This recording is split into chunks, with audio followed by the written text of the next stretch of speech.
Buenos días, buenas tardes, buenas noches, alumnos de segundo semestre.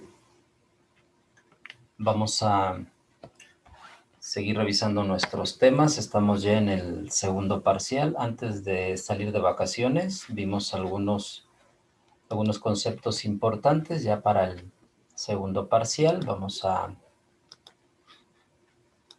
ver nuestra presentación. Hicimos una revisión del concepto de algoritmo, ¿verdad? Vimos qué significa y por qué el origen de este término, de esta palabra. Vimos la clasificación de los algoritmos, básicamente en dos: los algoritmos de la vida cotidiana, de la vida diaria, y los algoritmos cuantitativos. Vimos un método de resolución de problemas, propuesto por el matemático George Polya, que consta de 4 pasos. Los revisamos, los analizamos, pusimos algunos ejemplos y bueno, ahí está el esquema para recordarlo. A partir de esto, les pedí que resolvieran las actividades de la página 72 y 73 y que en un video, que en este caso el que estamos grabando ahora, vamos a revisar esas respuestas. Obviamente que al ser un algoritmo con situaciones cotidianas, las soluciones pueden ser muy diversas, pueden variar unas de otras, pero hay algunas que no ofrecen posibilidad de error. Tiene que ser solamente una solución y no puede haber otra. Todo esto a partir del razonamiento, obviamente. Entonces, vamos a revisar uno por uno de esos ejercicios. Empezamos con el de la página 72. Nos dice el primer ejercicio: si hoy digo que pasado mañana será sábado, ¿qué día fue anteayer? Muy sencillo, nos ubicamos en los días de la semana. El único día de la semana que nos está mencionando, lo tenemos aquí, es sábado, ¿sí? Entonces nos ubicamos en sábado, pero dice que la afirmación: si digo que pasado mañana será sábado, entonces tengo que saber qué día es hoy, en qué día lo estoy afirmando. Si digo que pasado mañana es sábado, pues me regreso un par de días y me ubico en el hoy. Hoy digo que pasado mañana será sábado. Hoy es jueves. Bien.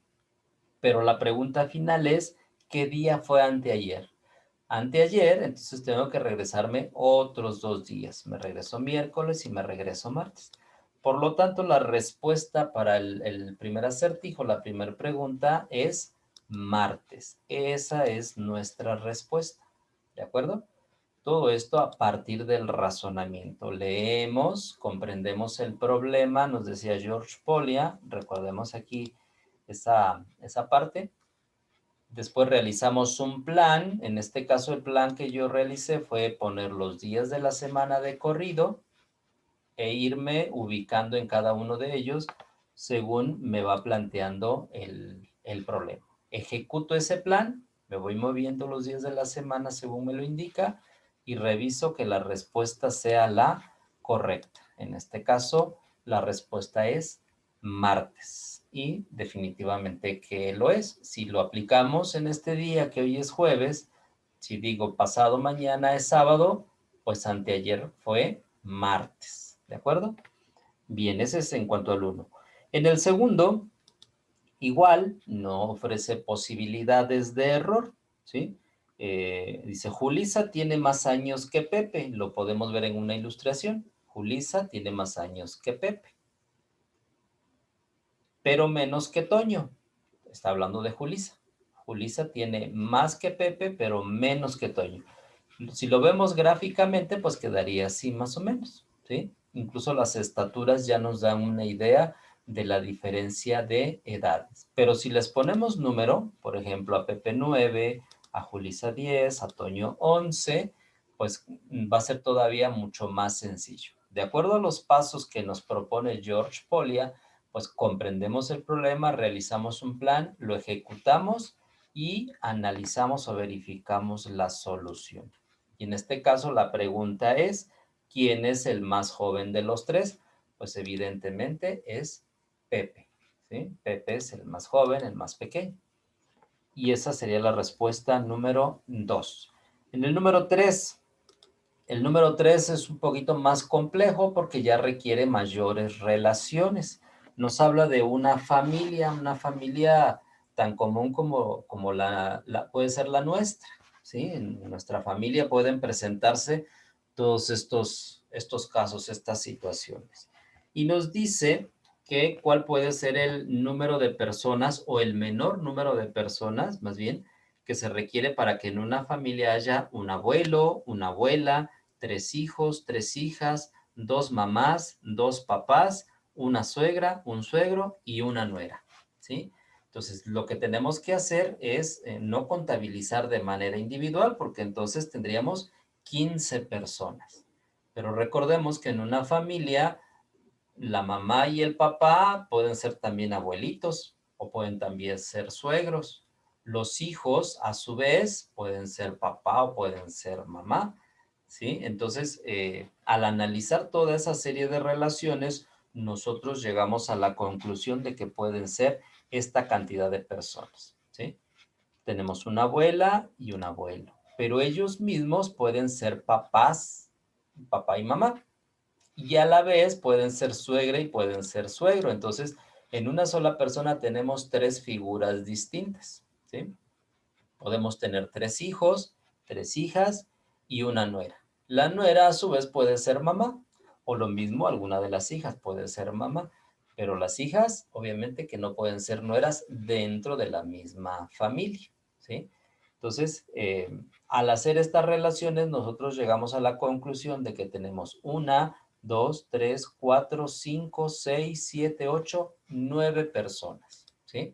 9 personas. 5 mujeres y 4 varones. Es lo mínimo que podemos llegar. Tal vez podamos encontrar otra serie de relaciones y poder decir, bueno, pues puede ser así, puede ser de este otro modo, hacer otras propuestas, pero hasta aquí la conclusión del problema, las relaciones, nos lleva a que el mínimo de personas que pueden integrar esa familia es de 9 elementos. Y ahí les dejo la relación. Bien, el número 4 nos obliga un poquito a pensar, a buscar opciones, alternativas de solución. Nos plantea que un taxi se le ponchó una llanta y que al estarla cambiando al taxista perdió los birlos. Los birlos son estas tuercas que tenemos aquí que sujetan las llantas, ¿sí?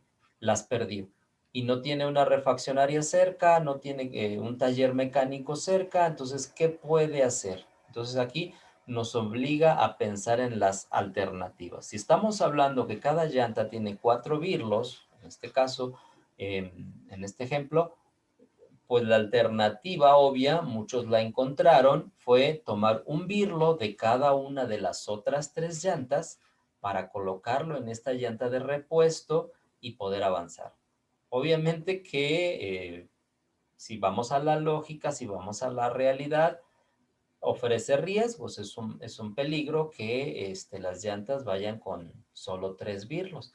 Pero bueno, manejando de manera prudente, de manera lenta, hasta llegar a un taller, llegar a una refaccionaria y resolver el problema. La idea es buscar alternativas de solución lógicas. Y en este caso, pues será la más relevante. Algunos de ustedes encontraron muy bien la respuesta, ¿sí? Entonces, aquí lo importante era buscar una solución considerando que ya no tenía los 4 birlos de la llanta de repuesto, que los había perdido, y que no tenía cerca ni una refaccionaria, ni un taller, y no había manera de resolverlo de otra forma, ¿sí? Entonces, esa era la forma lógica para resolver.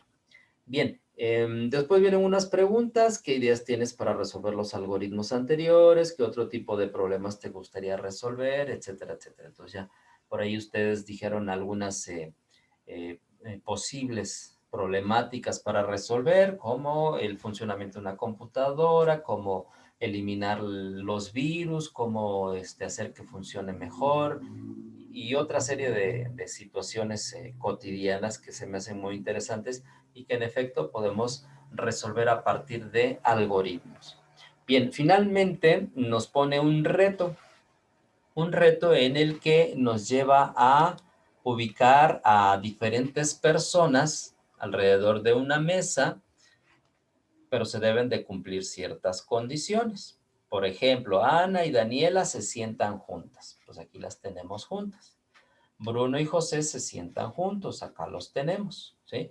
Y así vamos resolviendo cada una de las situaciones que nos dicen y obviamente pues que no deben estar juntos los que no deben estar y deben estar juntos los que sí. Entonces, nos complica, es como un pequeño, ¿cómo se llama? Un juego de armar piezas, ¿verdad? Acomodarlas de tal manera que coincidan con las instrucciones que se nos están dando. Entonces, esa lista de condiciones es un algoritmo y en nosotros al acomodarla, lo que estamos haciendo es encontrando una solución. En esta puede haber varias soluciones, ¿sí? Porque podemos acomodarlos de una o de otra forma. Al ser muchos los elementos, pues nos da posibilidad de jugar con las posibilidades en el acomodo. Pero cuando se cumplen las instrucciones que nos marcan ahí, podemos considerar que nuestro algoritmo es correcto.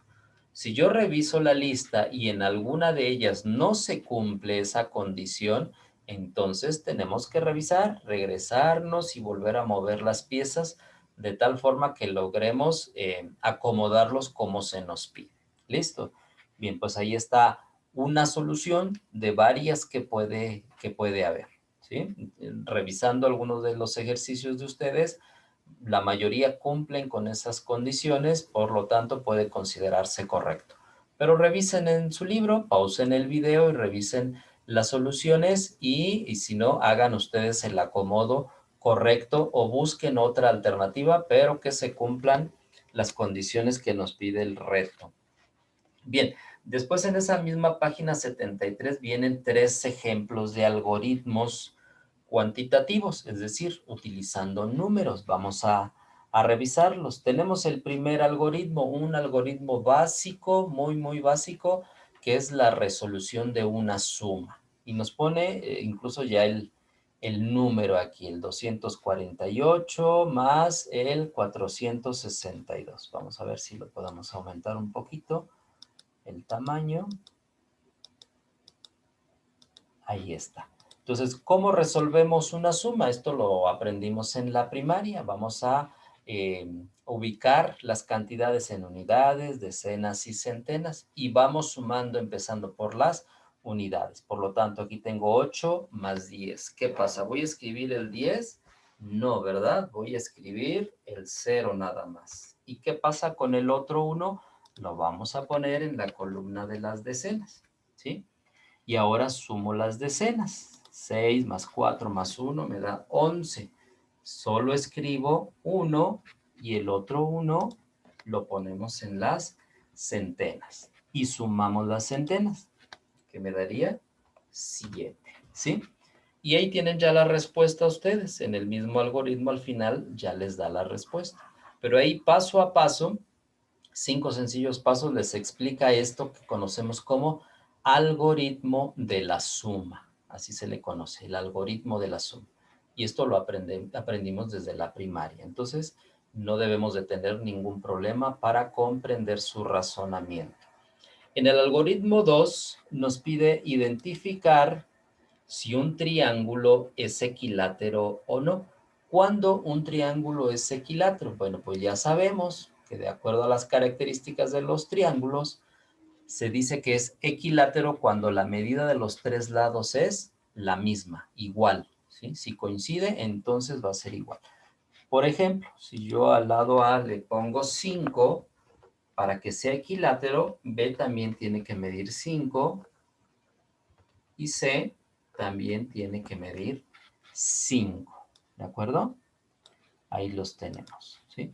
Entonces, en la primera, pues se cumple. Es un triángulo equilátero porque mide 5 unidades, 5 centímetros, 5 decenas, la unidad de medida que querramos, ¿sí?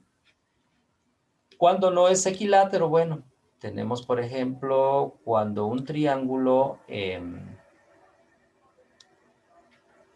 tiene 2 lados iguales y uno desigual, entonces tenemos un triángulo isósceles, ¿verdad? Vamos a pensar que ahora el lado A mide 8, el lado B también, pero el lado C se quedó en 5. Entonces aquí no se cumple que sea un triángulo equilátero, ¿sí? Otra posibilidad es que tengamos un triángulo con sus tres lados distintos, ¿sí? El triángulo isósceles. Por ejemplo, que el lado A mida 6, que el lado B mida 8 y que el lado C mida 5. Ahí no se cumple que el triángulo sea equilátero. ¿Cuál es entonces la condición? Pues que los tres lados midan lo mismo. Y ahí queda resuelto. En el ejemplo 3 nos pide identificar si una persona, un adulto mayor, puede ser beneficiario del programa 70 y más. Obviamente tiene que tener 70 años para esto.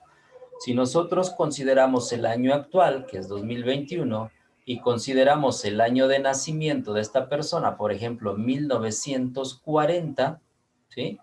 Tenemos que, al hacer la diferencia o al restarle al año actual el año de nacimiento de esta persona, el resultado es 81. La pregunta ¿es mayor o es igual a 70? La respuesta es sí, por lo tanto es beneficiario, ¿vale? Ahí tenemos. Pero ¿qué pasa si en lugar de 1940 fuera de 1960? Fíjense bien, tendría 61 años. Ahí lo tenemos. Por lo tanto, ahora la condición de que si es mayor o igual a 70 no se cumple. Por lo tanto, no es beneficiario. Y así nosotros podemos jugar con diferentes fechas y ver si la persona cumple o no cumple. De esta forma nosotros podemos comprobar si una persona puede ser beneficiario o no de estos programas. Y ahí está la comprobación de esos tres algoritmos de la página 73. Ustedes también pueden hacerlo, pueden jugar con los resultados y entonces llegar a la solución de estos algoritmos. Bien, vamos a regresar a nuestra presentación. Ahora vamos a ver la actividad que sigue. Les voy a pedir que en su libreta tomen nota de lo siguiente, ¿sí? En las páginas 74 a las 77 van a encontrar esa información. ¿Qué van a hacer? Van a registrar, primero, ¿para qué sirven los algoritmos? Ahí viene la respuesta, ¿sí? Sobre todo vamos a hablar ahora de los algoritmos cuantitativos, donde manejamos cantidades, números. Después vas a describir las tres características de los algoritmos cuantitativos. Son tres características muy importantes, que es finito, que es definido y que es preciso. Y vas a ver ahí el por qué. Lo vamos a comentar en otro video y vamos a ver ejemplos. Después vas a describir cada paso del orden que se deben realizar las instrucciones de un algoritmo. Un algoritmo no se puede realizar así, como así, empezar por el final o por el medio. No, siempre debe llevar un orden secuencial, va a haber una condicional y puede haber una acción iterativa o cíclica. Para que te enteres y sepas qué es, por favor, toma nota de ello y lo revisamos en ejemplos en la siguiente clase, en el siguiente video.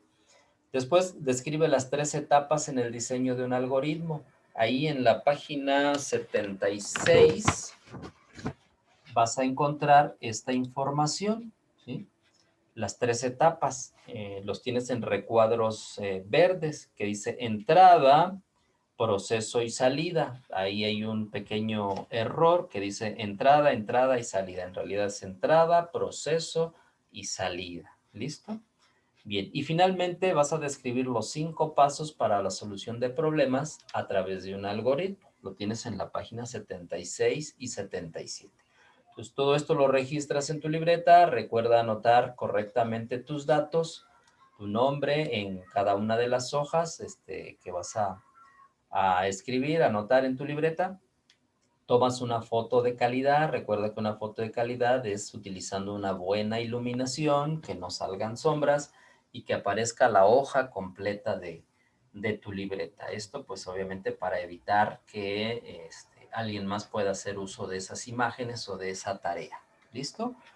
Bien, pues es cuanto les tenía que comentar. Vamos a dejar de compartir la pantalla y bueno, comentarles que pues a pesar de todas las dificultades que hemos estado pasando en estos últimos días, en estos tiempos, pues debemos ser muy optimistas. Vamos a aprovechar al máximo estos espacios de aprendizaje. Yo les pido que no bajen la guardia, que sigan estudiando, que sigan entregando sus actividades y que cualquier duda, cualquier pregunta que tengan, pues ya saben que tenemos los medios de comunicación ideales, los que hemos establecido para estar en contacto. No duden en ponerse en contacto conmigo o con cualquier maestro que requieran su apoyo. Entonces vamos a animarnos, vamos a motivarnos y vamos a seguir adelante y esperemos que ya muy pronto podamos vernos de manera presencial. Les mando un saludo, ojalá que eh, su periodo de vacaciones haya sido pues satisfactorio, que hayan realmente descansado, se hayan distraído un poco. Ahora vamos a retomar nuestras actividades y vamos a echarle todas las ganas a este proceso. ¿Listo? Pues es cuanto, cuídense mucho, nos vemos pronto.